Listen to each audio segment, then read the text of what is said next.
Hello everyone, कैसे हैं आप सब लोग। मैं सुनीता और मेरे यूट्यूब चैनल पर आपका स्वागत है। और आज मैं आपके लिए लेकर आई हूँ प्रकृतिवाद। आदर्शवाद हमारा हो गया और यथार्थवाद हमारा हो गया। आज है हमारा टॉपिक प्रकृतिवाद। और मुझे अच्छा लगा कि आप लोगों ने मेरे वीडियो देखा और मुझे कमेंट बॉक्स में बताया कि आप लोगों को कैसा लगा। बस इसी तरीके से मुझे कमेंट बॉक्स में बताया करिए, लाइक करिए और बस ज़्यादा से ज़्यादा शेयर कर दीजिए कि आप जैसे और बच्चों के पास भी मेरा वीडियो पहुँच जाए।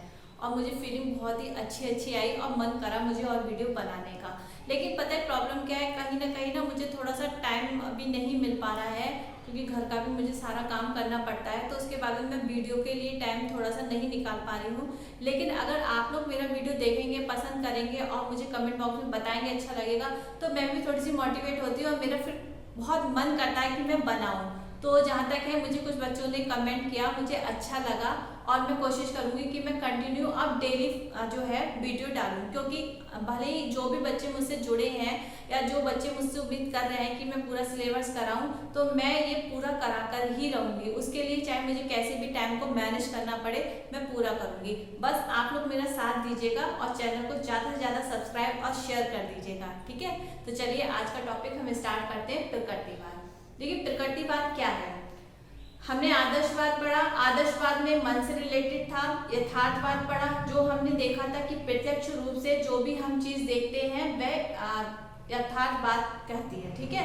अब प्रकृतिवाद क्या कहता है। प्रकृतिवाद में ये कहा जाता है कि हम जिस प्रकृति में रहते हैं, कोई भी वस्तु, कोई भी पदार्थ इस प्रकृति में, इस वातावरण में ही उत्पन्न होता है और इसी में विलीन हो जाता है। तो प्रकृतिवाद का मानना ये है कि ना तो कोई अलौकिक शक्ति होती है और ना ही कोई आध्यात्मिक शक्ति होती है। प्रकृतिवाद सिर्फ प्रकृति को ही मानता है, ठीक है। तो प्रकृतिवाद से रिलेटेड आज हम बात करते हैं। तो प्रकृतिवाद क्या है। प्रकृतिवाद तत्व मीमांसा का वह रूप है जो प्रकृति को पूर्ण वास्तविकता मानता है। यानी कि जो प्रकृति में है पदार्थ वही सब वास्तविक है, ठीक है। तो प्रकृतिवाद के देखिए रूप है, कितने रूप है, 3 रूप बताए गए हैं। वीडियो में वैसे वही आज इस समय लेकर आ रही हूँ जो बहुत ही इंपॉर्टेंट है और कहाँ से क्वेश्चन आ सकते हैं, ठीक है। तो आप बस ध्यान से पूरा वीडियो देखिएगा, बीच में छोड़ना नहीं। प्रकृतिवाद के रूप क्या है, 3 रूप है। सबसे पहला है हमारा पदार्थवादी प्रकृतिवाद, ठीक है। पदार्थवादी प्रकृतिवाद क्या है, इसका संबंध जो है ग्रह प्रकृति से होता है। ग्रह प्रकृति यानी कि बाहरी दुनिया से होता है, ठीक है। तो इसमें शिक्षा को कोई भी योगदान नहीं दिया जाता, यानी कि प्रकृति से ही रिलेटेड होता है, यानी कि वातावरण से रिलेटेड होता है। इसमें कोई भी जो पदार्थवादी जो प्रकृतिवाद है, इसमें यह है शिक्षा में इस तरीके का कोई भी इसमें योगदान नहीं है। ये ऐसा एक प्रकृतिवादी रूप है जिसमें शिक्षा में योगदान नहीं है। कौन सा है, पदार्थवादी प्रकृतिवाद, ठीक। दूसरा है हमारा यंत्रवादी प्रकृतिवाद। यंत्रवादी प्रकृतिवाद क्या है, ये बात मनुष्य को मशीन मानता है और उसके चेतन तत्व की उपेक्षा करता है। कहने का मतलब ये है कि इसके हिसाब से, यंत्रवादी प्रकृतिवाद के हिसाब से मनुष्य क्या है, एक मशीन है और वह क्या करता है, चेतन तत्व की उपेक्षा करता है। यानी कि चेतन, यानी कि हमारी जो आत्मा है, उसको ये जो है यंत्रवादी जो है वो नहीं मानते हैं। यंत्रवादी प्रकृतिवाद जो है चेतन मन, यानी कि हमारे मन, यानी कि अंदर जो हमारी आत्मा है उसकी उपेक्षा करता है, ठीक है। तो इससे बाद ने ही, यानी कि यंत्रवादी प्रकृतिवाद ने ही क्या किया है, व्यवहारवादी मनोविज्ञान को जन्म दिया है। जो हम साइकोलॉजी में पढ़ते हैं व्यवहारवादी मनोविज्ञान, तो उसका जन्म कहाँ से हुआ है, वो यंत्रवादी प्रकृतिवाद से हुआ है। इसने क्या है, इसने शिक्षा को काफी योगदान दिया है, ठीक है। नेक्स्ट है हमारा जीव विज्ञानवादी प्रकृतिवाद। जीव विज्ञानवादी प्रकृतिवाद में क्या है, ये बात पशु और मनुष्य के विकास की निरंतरता में विश्वास रखता है। इसका मानना यह है कि पशु में भी विकास होता है और मनुष्य में भी विकास होता है और निरंतर चलता ही रहता है। जैसे कि हम लोग कहते हैं ना कि विकास जो है पूरे जीवन काल तक चलता ही रहता है। तो इस बात का कहना है, जीव विज्ञानवादी प्रकृतिवाद का कहना है कि पशु और मनुष्य में विकास की प्रक्रिया जो है वो निरंतर चलती रहती है। तो इसके भी 2 सिद्धांत बताए गए हैं। क्या 2 सिद्धांत बताए हैं, पहला है जीवन के लिए संघर्ष और सबसे उपयुक्त का अस्तित्व। यानी कि इसमें कहा गया है कि हमें, मनुष्य को जीवन में जो है संघर्षों का सामना करना पड़ता है और हमें जीने के लिए संघर्ष करना पड़ता है। तो हम कोई भी चीज, जब भी हम कोई चीज अपनी इच्छा करते हैं या हम कोई भी चीज चाहते हैं तो बिना संघर्ष के तो हमें कोई भी चीज नहीं मिल जाती। तो इस बात का कहना यही है कि जीवन के लिए संघर्ष, यानी कि हमें जीने के लिए संघर्ष करना पड़ता है और सबसे उपयुक्त का आश्रित। ये दो सिद्धांत जो है जीव विज्ञानवादी प्रकृतिवाद में बताए गए हैं।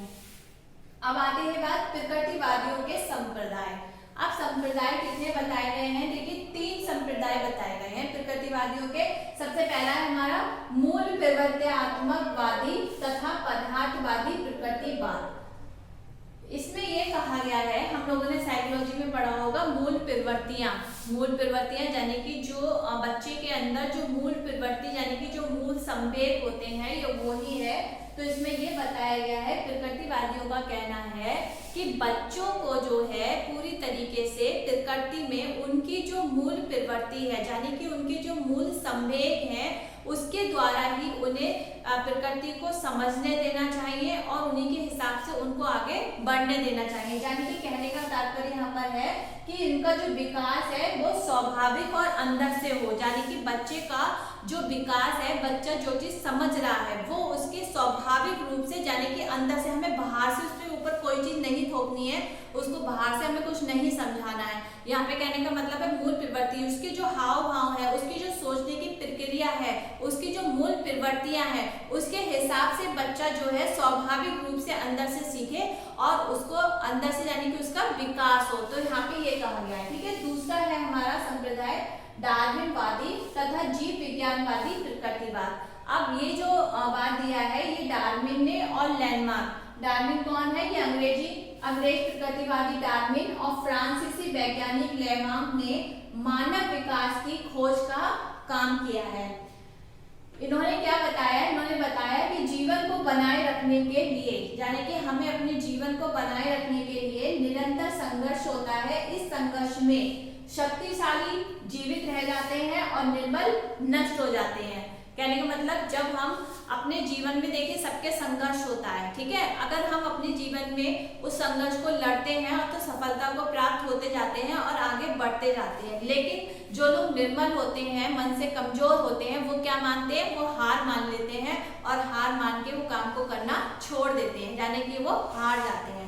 तो कहने का तात्पर्य यहाँ पर ये है कि यहाँ पे बताया गया है कि जीवन एक संघर्ष से भरा हुआ है और जो इस संघर्ष को पार करता चला जाता है वो सफलता प्राप्त कर लेता है और जो नहीं कर पाता वो निर्बल मनुष्य बताया जाता है। ठीक है, तो ये कौन से उसके अंदर है? ये डार्विनवादी और जीव विज्ञानवादी प्रकृतिवादियों ने इसमें जो है आपका डार्विन और लैंडमार्क ने मनुष्य को समझने की जो है खोज की थी और उसमें उन्होंने ये बताया था। फिर है हमारा प्रायोगिक प्रकृतिवाद। प्रायोगिक प्रकृतिवाद में क्या है? मानव जाति की सब क्रियाओं और अनुभवों का वैज्ञानिक अध्ययन किया जाना चाहिए और उसके बाद ही जीवन के सत्यों को निश्चित किया जाना चाहिए। यहाँ पे कहने का मतलब ये है कि मानव जाति की जितनी भी सब क्रियाएं हैं, उनकी जो एक्सपीरियंस है, उनका पहले सत्य प्रमाणित किया जाना चाहिए, यानी कि ये सत्य है या नहीं वैज्ञानिक तरीके से। ठीक है, उसके बाद ही हम जीवन के सत्य को, यानी कि जो भी चीज सत्य है उसको एक निश्चित किया जाना चाहिए। ठीक है, तो ये 3 संप्रदाय थे, मूल प्रवृत्त्यात्मकवादी, पदार्थवादी प्रकृतिवादी और डार्विनवादी जीव विज्ञानवादी प्रकृतिवादी और तीसरा है हमारा प्रायोगिक प्रकृतिवादी। ठीक है, तो ये 3 हैं। अब है हमारा प्रकृतिवाद और शिक्षा। प्रकृतिवाद में शिक्षा से क्या मतलब है? ठीक है, तो इसका सबसे पहला है प्रकृति का अनुकरण। प्रकृति ने कहा है, प्रकृतिवाद में कहा गया है कि शिक्षा के लिए, यानी कि शिक्षा का अनुकरण, प्रकृति का अनुकरण करना चाहिए। तो यहाँ पे जो प्रकृतिवादी थे कामेनियस, इन्होंने एक सूत्र दिया था। क्या सूत्र दिया था? प्रकृति का अनुकरण करो। कहने का मतलब यहाँ पे बताया था कि बच्चे को पूरी तरीके से जो है प्रकृति के ऊपर छोड़ना चाहिए, प्रकृति के द्वारा ही उसका लालन पालन करना चाहिए। जैसे कि आपने पढ़ा होगा रूसो का, है ना, इसमें भी हमारे सिलेबस में भी है, उसमें हम डिटेल में पढ़ेंगे इस बात को। तो प्रकृतिवाद और शिक्षा में सबसे पहले प्रकृति का अनुकरण। दूसरा हमारा है बालक की केंद्रीय स्थिति। यहाँ पे बताया गया है कि किसी भी तरीके की बच्चे को शिक्षा देते समय तो उसका केंद्र क्या होना चाहिए? उसका केंद्र बालक ही होना चाहिए, है ना, शिक्षक नहीं होना चाहिए, बालक केंद्र होना चाहिए। मनोविज्ञान में भी यही बताया गया है। यहाँ पे कहा गया है कि शिक्षा जो है बालक शिक्षा के लिए नहीं है, शिक्षा बालक के के लिए है, तो मूल केंद्र बिंदु कौन होना चाहिए? बालक होना चाहिए। ठीक है। दूसरा है हमारा बालक के लिए स्वतंत्रता आवश्यक है। इसमें प्रकृतिवादियों ने कहा है कि बच्चों को जो है स्वतंत्रता लेना आवश्यक है। बच्चों को जो है अनुकरण करके सीखना, करके सीखने की स्वतंत्रता देनी चाहिए। एक क्या होता है, जब हम बच्चों को कोई चीज सिखाते हैं या कोई चीज बताते हैं, उनसे बच्चा इतना नहीं सीखता है, लेकिन बच्चा जब किसी चीज को अपनी आंखों से देखता है या अपने हाथों से उस चीज को करता है, उसको एक्सपीरियंस होता है, तो कहा जाता है कि बच्चे को स्वतंत्र करना चाहिए सीखने के लिए। जब बच्चा कोई भी काम करके सीखता है तो वह उसको जल्दी सीख लेता है और वह परमानेंटली सीख लेता है। ठीक है। तो यहाँ पे पॉइंट है हमारा बालक के लिए स्वतंत्रता आवश्यक। नेक्स्ट है हमारा इंद्रियां, ज्ञान के द्वार। तो यहाँ पे मैंने पहले भी बताया था आपको, जो हमारी जो इंद्रियां होती हैं वो हमारे ज्ञान के द्वार होते हैं। तो यहाँ पे बच्चों को वहां पे बताया गया कि बच्चों को अपनी इंद्रियों का कैसे प्रयोग करना चाहिए और किस तरीके से वो उसका प्रयोग कर सकते हैं। तो यहाँ पे प्रकृतिवाद इस तरीके की शिक्षा के लिए कहते हैं कि बच्चों का इंद्रिय जो है उनकी ज्ञान के द्वार होती है।